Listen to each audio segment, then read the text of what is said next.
Okay, I'm definitely going to be demonetized for this, right? This is Tales of Old Dominus by a new indie studio that I have had thrust into my attention. It is an open world story-driven RPG with some realistic and, as you can tell, pretty brutal combat. This is the 10-minute gameplay that was released not too long ago now, and with no release date at this point in time, we've had a good amount of hype, a good amount of information, and as you can see, gameplay that shows a decent effort and polish on an already good-looking title. These kind of games, when they come across my attention, are always something that I am hyped for, just because it is such a small genre. Few and far between do we get these kind of medieval games because it's not the mainstream. So when something comes along, it's exciting, and especially something that looks as polished by this than a relatively small studio. You should approach quietly.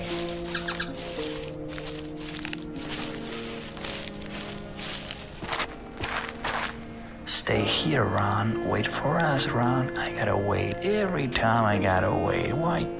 I hate waiting. With some brutal stealth mechanics, you have to use this covert movement that's influenced by numerous elements like light, noise, speed, clothing, and the enemy's perception. In that case, it's a pretty easy takedown, but it depends on the shoes that we're wearing, what time of day it is, and of course the terrain that we're walking across, and that indicates on where we get seen or where we don't. Voice acting is something that I have noticed within these trailers and the gameplay that probably needs a little bit more work, but I feel like that's something that can come through time. Along with the stealth, individuals can respond to your presence based on their location. For example, if you're in urban or rural settings, will depend on how they react to your presence if you are eventually spotted.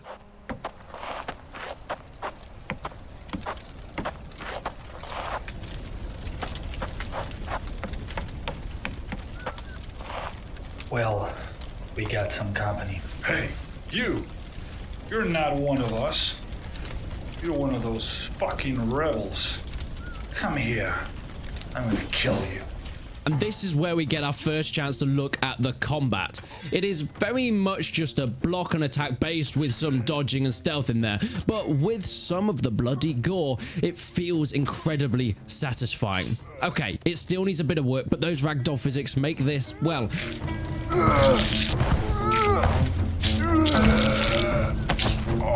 just as brutal as I hoped it would be. Okay, I'm gonna be honest, that part I hadn't seen before.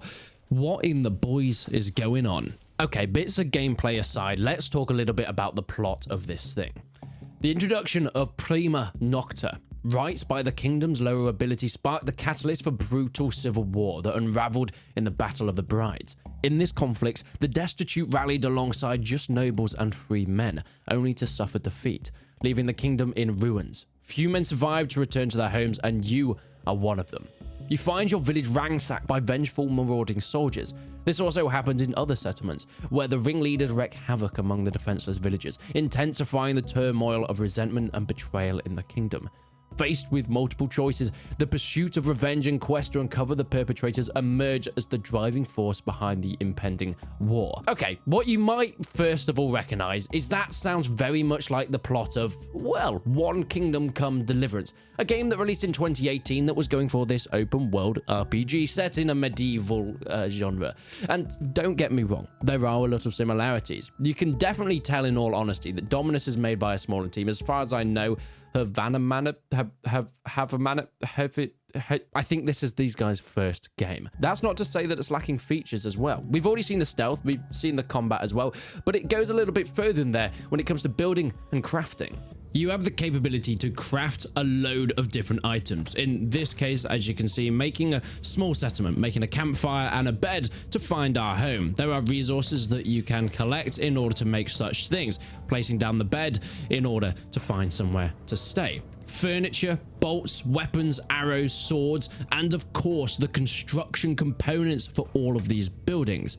Your crafting options range from simple beds to small dwellings and even military watchtowers, growing and expanding your small settlement. This is an RPG after all, and this is where the most of the progression comes in. As you can see, there's a lot of survival-based mechanics within the game, rubbing together bits of wood in order to make fire and pushing people's eyes in order to make a child's nightmare. Take charge by designing buildings and enhancing your abode and control locations, whether it's a small rustic shelter amidst the forest foliage or fortified stronghold on top of the hill. There's also going to be plenty of different events that you can walk into, small little caves, shrines, and of course bandits that you'll run into through the land.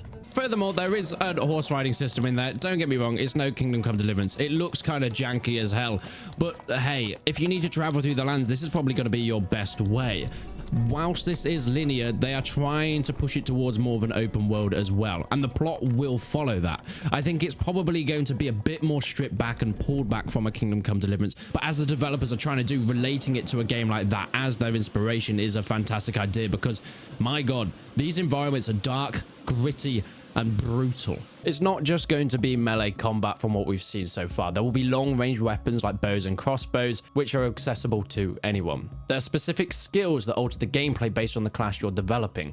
Maybe you want to head down a ranged route, or maybe you want to be a stealth player. This is all within the RPG nature of it. Learning pickpocketing and lockpicking, becoming a true thief, or heading out as a big tank fighter on horseback with your arms and armor in order to take people out in a more forefront and brutal manner. Now, there is some things called territory control within this, and there's very little information on what we've seen, and this is where a lot of my skepticism comes in. On their Steam page, they talk about guiding troops into conflict with enemy camps or rival cities. Now, this sounds very optimistic. This sounds like something that will be a huge feature of the game, and there does seem to be some sort of enemy factions where you can put in defenses, and of course in ordering troops around. However, very little information and gameplay has been shown, and such a huge feature like that makes me very skeptical at how we're going for optimism rather than realism when it comes to what can be accomplished with such a small and a first-time studio.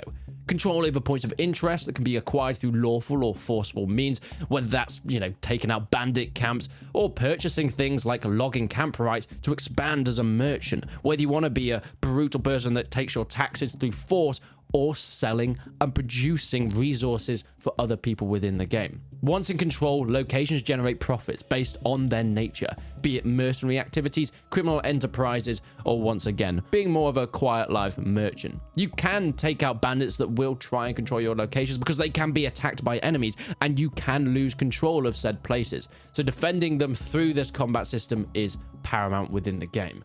There is so much potential here, but also, as mentioned, a lot of skepticism that comes with it. The gameplay looks positive, the world looks nice, and being an RPG, you will have to hunt and you will have things like hunger and thirst. How much they actually affect your gameplay, I think, is going to be an important feature. Don't get me wrong, I love an open world medieval RPG as much as the next guy, but when things and basics like hunger and thirst get in the way of proper gameplay, expanding this story, there has to be a balance there, which means it is a mechanic, but not something that forces you and takes you away from the main fun, which will be discovering the story in this kind of more gritty version of a Kingdom Come Deliverance that seems to be based really and focusing on the dark times, where you have nothing, where your people have been taken from you, and you must discover this mystery of who did it. And I am very excited to see how that is accomplished. So far, once again, we do not have a release date, but my guess is it'll be coming within 2024 or 2025. There is a lot to love about this. The screenshots look beautiful. The gameplay looks basic, but showing a lot of promise. One of the main selling points here is probably going to be that brutal combat and its stealth mechanics. Whether we get a really in-depth open world RPG is still to be seen, since that side and that portion hasn't been showcased too much so far. Do you remember that game Blight? It's once again a new medieval title that is co-op working through these missions with brutal combat, and it has some fantastical elements, but I'm seeing a lot of similarities between that and Tales of Old Dominus, the game here. There is a lot of work that can be done between these two, and I think we'll probably be getting them at a similar time, so contrasting and comparing will be an interesting thing to do. Brutal medieval games seem to be the way forward now, and I, for one, am all for seeing it. I love promoting small and upcoming indie titles, so if you have any other ideas and any thoughts, make sure you leave it down in the comments below. But go and check out Tales of Old Dominus. There's more gameplay on the YouTube channel that I will have linked. But until then, I will see you in the next one.